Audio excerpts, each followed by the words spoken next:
Picture चालू करो बे। 2024 लोकसभा चुनाव के दौरान इंडिया गठबंधन का मैन ऑफ द मैच कहा जाता है। उत्तर प्रदेश की सियासत को पूरी तरह से बदल कर रख दिया इन्होंने। जिसकी उम्मीद नहीं की जा रही थी उसमें इन्होंने कमाल कर दिया। 2027 का महादंगल होना है, उसके पहले दंगल की बड़ी तैयारी के साथ 9 सीटों पर अपने प्रत्याशियों के नाम का ऐलान कर चुके हैं और कांग्रेस पार्टी को झटका भी दे चुके हैं। बहुत बहुत स्वागत है आपका अखिलेश यादव जी एबीपी न्यूज के इस मंच पर। रुको जरा, कैसी है तैयारी आपकी 9 सीटों को लेकर? आपका बहुत धन्यवाद। और कांग्रेस को झटका नहीं दिया है, ये समाजवादी पार्टी की रणनीति के तहत हम लोगों ने फैसला लिया है। 9 सीटों पर उपचुनाव किन मुद्दों पर होने जा रहे हैं? जो बाई इलेक्शन होने जा रहे हैं, सरकार अगर बेईमानी नहीं करेगी और जिस तरीके से पहले दिन से ये उत्तर प्रदेश के लोग जानते हैं, बीएलओ से लेकर के चुनाव से जितने भी संबंधित अधिकारी हैं, बीजेपी ने अपनी तरीके से पोस्टिंग दी है। और जिस प्रदेश के मुख्यमंत्री ये कहते हों कि इसको रामपुर बना देंगे, कई मंचों से उन्होंने ये कहा हो, और फिर जो नारा निकल करके आया है, देश के इतिहास में इससे खराब, इससे नेगेटिव नारा किसी पॉलिटिकल पार्टी ने नहीं दिया होगा जो नारा भारतीय जनता पार्टी ने अभी हाल में दिया है। बटेंगे तो कटेंगे, ये जो नारा है पॉलिटिकल हिस्ट्री का सबसे खराब नारा है और नेगेटिव नारा है। ये वो लोग हैं जो कमजोर दिखाई दे रहे हैं, वो नारा दे रहे हैं, और कहीं ना कहीं उनको ये लगता है कि अब सरकार उनकी रक्षा नहीं कर सकती है, अब रक्षा आपको स्वयं करना पड़ेगा। सही बात है।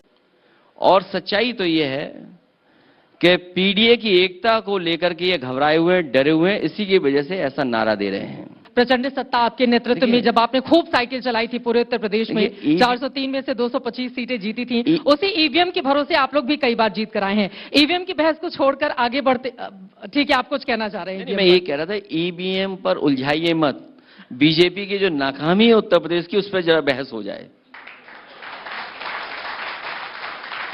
बीजेपी की नाकामी आप गिनाइए, इसी वजह से ये मंच आपको सौंपा गया है। लेकिन मैं आ जाती हूं जनगणना को लेकर।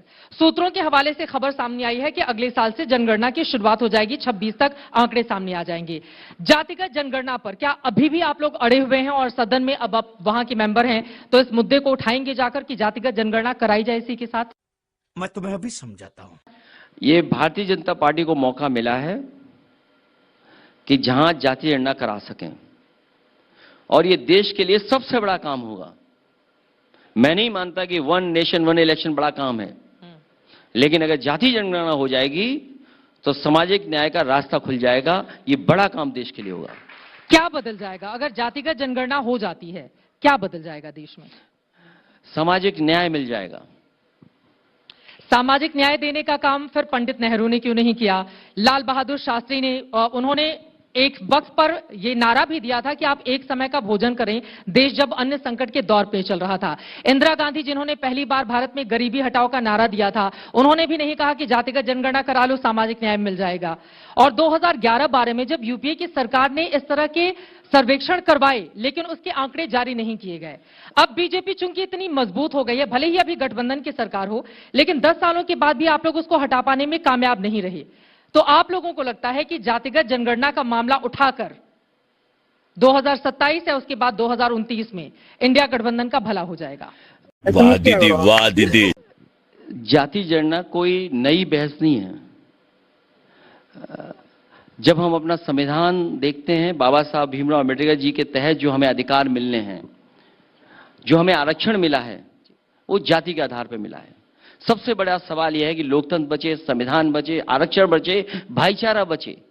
इसकी लड़ाई लड़नी है, और मैं समझता हूं बिना सामाजिक न्याय के ये संभव नहीं है। और सामाजिक न्याय के लिए जरूरी है जाति जनगणना, क्योंकि आरक्षण जाति जनगणना से मिला है, जाति से मिला आरक्षण। जब यूपीए सरकार के दौर में जातीय जनगणना हुई थी, आप लोग सरकार के हिस्सेदार थे, वो आंकड़े क्यों छिपा लिए गए? पॉलिटिकल हिस्ट्री, पॉलिटिकल लीडर्स ने क्या किया पहले, मैं उनमें नहीं जाना चाहता हूं। लेकिन आज जो पॉजिटिव सोच है, क्योंकि आज की पीढ़ी जागरूक है, समझदार है, वो जानती है, वो ट्रांसपेरेंट सोसाइटी के दौर में चल रही है। सोशल मीडिया का इतना इंटरफेरेंस है और कम्युनिकेट इतना हो रहा है चीजें कि आप कोई बात नहीं छिपा सकते। इसलिए बीजेपी को यह मौका मिला है, विपक्ष की जो बात रही है, खासकर समाजवादी पार्टी की जो बात रही है कि जाति जनगणना हो, इससे देश और मजबूत दिखाई देगा। जब नीतीश कुमार ने इसी तरह की जनगणना सर्वेक्षण करवाया बिहार में, तो सवाल ये पूछे गए तमाम विपक्षी नेताओं से कि जब जब आपकी अलग अलग राज्यों में सरकार थी, उस समय आप लोगों की ओर से क्यों नहीं करवाया गया? अब जवाब आपको देना होगा।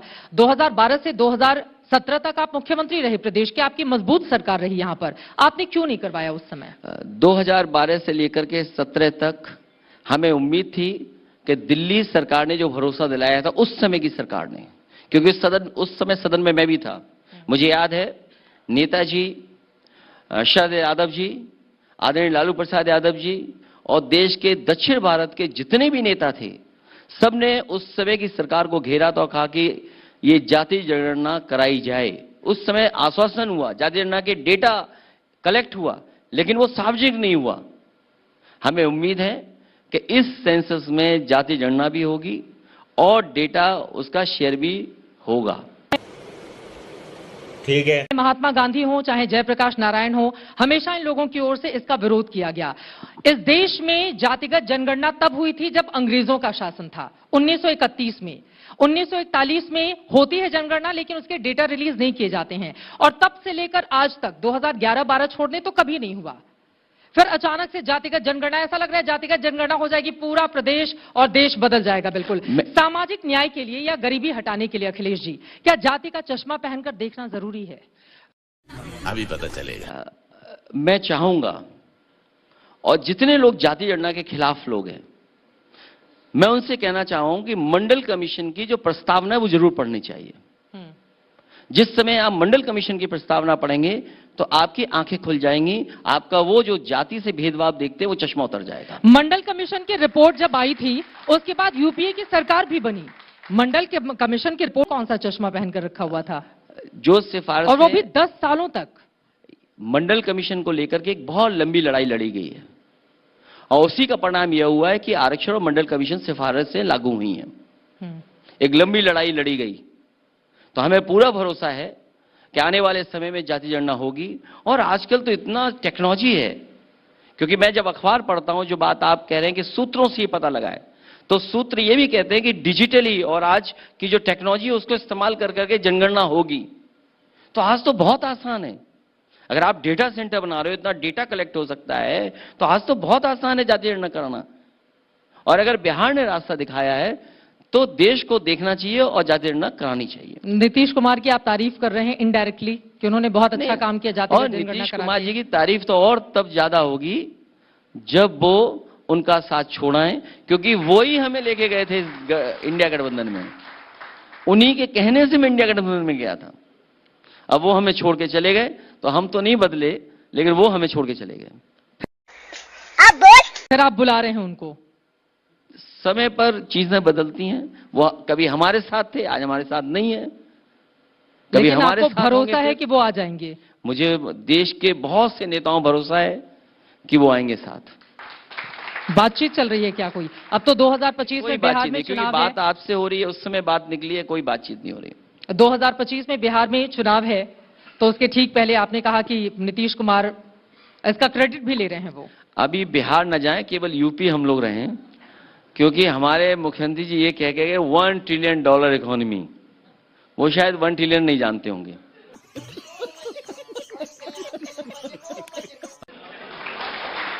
और उन्हें अपने सलाहकार बदल लेने चाहिए। मैंने सदन में भी कहा था कि जो उनके सलाहकार हैं उन्हें सलाहकार बदलना चाहिए, क्योंकि उस ग्रोथ रेट के लिए आपको बहुत कुछ करना पड़ेगा। आपने एग्रीकल्चर सेक्टर में क्या किया है, आपने और जो निवेश लाने के बड़े बड़े सपने दिखाए थे वो क्या किए हैं आपने। और फिर सबसे बड़ी बात है, जो उत्तर प्रदेश जो आज 25 करोड़ का सरकार बोल रही है, आपने कितनों को नौकरी रोजगार दिए। मान लीजिए हम उदाहरण ले लें पुलिस भर्ती के, अगर पुलिस भर्ती का जो पेपर हुआ तो लगभग 30% नौजवान परीक्षा ही नहीं दे पाए। सोचिए आप, 30% नौजवान परीक्षा नहीं दे पाया, और फिर इसी प्रदेश ने सबसे ज्यादा पेपर आउट देखे, पेपर लीक देखे। और उत्तर प्रदेश में नौकरी कहां है, रोजगार कहां है? उसके लिए सरकार क्या कर रही है? उसके डेटा क्यों छिपा रही है सरकार? अखिलेश जी, यही वो सवाल है। देखिए, 2014 से लगातार केंद्र में और 17 से बीजेपी की सरकार उत्तर प्रदेश में है। 2017 में आप लोगों को 47 सीटें मिली थी, कांग्रेस पार्टी 7 सीटों के साथ सिमट गई थी जब दो लड़के आगे बढ़े थे, बहुत नारा बुलंद हुआ था। उसके बाद 111 सीटें आपको जरूर मिली, 125 आपकी पार्टी को आई, लेकिन बीजेपी की सरकार को हटा पाने में आप लोग कामयाब नहीं हुए। 2022 में भी किसानों की बात, रोजगार की बात, महिला सम्मान की बात लगातार आप लोगों की ओर से की गई। उसके बावजूद अगर बीजेपी 270 से ज्यादा हासिल कर लेती है, कमी कहां पर रह जाती है? उनकी बातों पर ऐसा लगता है, विधानसभा की मैं बात कर रही हूं, कि जनता प्रदेश की ज्यादा भरोसा करती है। जहां तक उत्तर प्रदेश का सवाल है, बीजेपी हारी है और ये बीजेपी की सरकार नहीं है। उत्तर प्रदेश के लोग जान रहे हैं कि सरकार उन्होंने बनाई, लेकिन सरकार ने उत्तर प्रदेश को दिया नहीं कुछ। बात तो सही है। आज बीजेपी की सरकार नहीं है, गठबंधन की सरकार है। और यूपी ने ही सरकार बनवाई हमेशा बीजेपी की। और उत्तर प्रदेश को क्या मिला? यहां पर बेरोजगारी है, आपको कानून व्यवस्था में कस्टोडियल डेथ में नंबर 1 होते जा रहे हैं आप डेटा देखिए, एनसीआरबी का डेटा क्या कहता है। डेटा भी गलत बोलेगा क्या? ये तो सरकार का दिया हुआ डेटा है, हमारा डेटा नहीं है ये। जब आप अपराध की बात करते हैं तो एक उंगली आपकी ओर भी उठती है और वो सवाल इस बात को लेकर पूछा जाता है। हाल ही में हमने देखे, चाहे कन्नौज हो, अयोध्या हो या बाकी कुछ ऐसे मामले सामने आए जहां पर समाजवादी पार्टी के नेताओं से डायरेक्ट या इनडायरेक्ट लिंक जुड़ा अपराध का, और उसको लेकर बीजेपी लगातार आप लोगों को कटघरे में खड़ा करती रही। अभी आपने डीएनए टेस्ट की भी मांग कर दी थी, वो रिपोर्ट भी आ गई। अभी जिला अधिकारी के आवास में डेड बॉडी मिली है। क्या जिलाधिकारी ने हत्या कराई है? जिलाधिकारी के आवास में 8 फीट गड्ढा खोद दिया गया, 8 फीट गड्ढा, उसमें दफना दिया गया। और जहां तक डीएनए का सवाल था, मैंने मांगा था डीएनए की मांग फैजाबाद अयोध्या को लेकर के। अब तो आ गया डीएनए, हाई कोर्ट का वेट करेंगे, फैसला जो भी आएगा वो सामने होगी बात। और जहां तक कन्नौज के सवाल है, मैंने पहले भी कहा, फिर कहता हूं, बीजेपी के लोग बीजेपी को फंसा रहे थे। क्या बात कर रहे हैं? उसमें खेल बीजेपी का ही है। अब खुलकर खेलिए आप भी। जब हमें इतना कोई आपने खेल बोल नहीं ही दिया कि बीजेपी के लोगों को फंसाने का काम कर रहे बीजेपी थे, से अच्छा कौन था उसके पीछे? बीजेपी से अच्छा कोई नहीं जानता कि बीजेपी को ही गिराती है, बीजेपी को ही कमजोर करती है। और उसी का परिणाम यह है कि सबसे ज्यादा लूटपाट इस समय हो रही है, क्योंकि उन्हें पता है कि सरकार आने वाली नहीं है। लेकिन जब अपराधियों की बात होती है और यहां पर सवाल खड़े होते हैं, तो अखिलेश यादव जो इतने आधुनिक सोच के नेता हैं, इतनी बड़ी उनकी पार्टी, अब तो देश में तीसरे नंबर पर सबसे ज्यादा सीटें जीतने वाली आप पार्टी बन चुके हैं, वो जब डीएनए की मांग करते हैं तो बहुत हैरत होती है लोगों को कि क्या आप अपराधी को बचाने का काम कर रहे हैं अखिलेश जी? इसका मतलब यह है कि आपको दोबारा आईपीसी जो संशोधित है वो पढ़ना पड़ेगा। वो तो मैं पढ़ लूंगी, लेकिन आप अगर नहीं, अपराधी को लेकर इसीलिए- पहले ही इसीलिए- डिफेंड करने के मोड में आ नहीं, जाएंगे। मैं नहीं कह रहा हूं। हाँ। उसमें बाकायदा यही है कि अगर इस तरह की घटना है उसमें डीएनए टेस्ट होना चाहिए, मैंडेटरी है। तो अगर मैं जो कानून कहता है, अगर कानून की बात मैंने की हो, तो मैं क्यों किसी के साथ भेदभाव कर रहा हूं? मैं तो कानून की बात कर रहा हूं जो बीजेपी ने संशोधन किया है, जो नया कानून बीजेपी ने बनाया, उसके तहत आपको डीएनए टेस्ट कराना है। करा ली बेइज्जती? तो वही मांग मैंने की है और कोई गलत मांग नहीं की। 9 सीटों को लेकर जिस पर आप बार बार जोर दे रहे हैं, बीजेपी कह रही है कि काट की हांडी बार बार नहीं चढ़ती और वोट जिहाद की वजह से इंडिया गठबंधन को इतनी ज्यादा सीटें मिल गई थीं। अब दोबारा ऐसा नहीं होगा। पीडीए जुड़ भी रहा है, पीडीए जीत भी रहा है, और उसी से घबरा करके वो पीडीए के रास्ते पे ही आ गए हैं। वो ध्रुवीकरण की सियासत करते हैं, हिंदू मुसलमान करके, आप जाति की सियासत करते हैं। हम सामाजिक न्याय की राजनीति करते हैं, और अगर सामाजिक न्याय की राजनीति नहीं करते हो तो लीडर ओपोजिशन हमारे नहीं होते, माता प्रसाद पांडे जी। जब चारों तरफ से आप घिर गए, उसके बाद माता प्रसाद पांडे जी की आपने एंट्री करवा किस दी बात पे घिर गया मैं? विधानसभा के भीतर। किस पे घिर गया मैं? पीडीए पर लगातार, जब पीडीए को नहीं। लेकर आप बढ़ते रहे, लगा कि अगले जो भी वोट आपके हिस्से में आते रहे, अगर वो नाराज हो जाएंगे तो फिर कैसे इसका सत्ता में मतलब आएगी? आपने समाजवादी इतिहास नहीं पढ़ा और ना जानते हैं आप।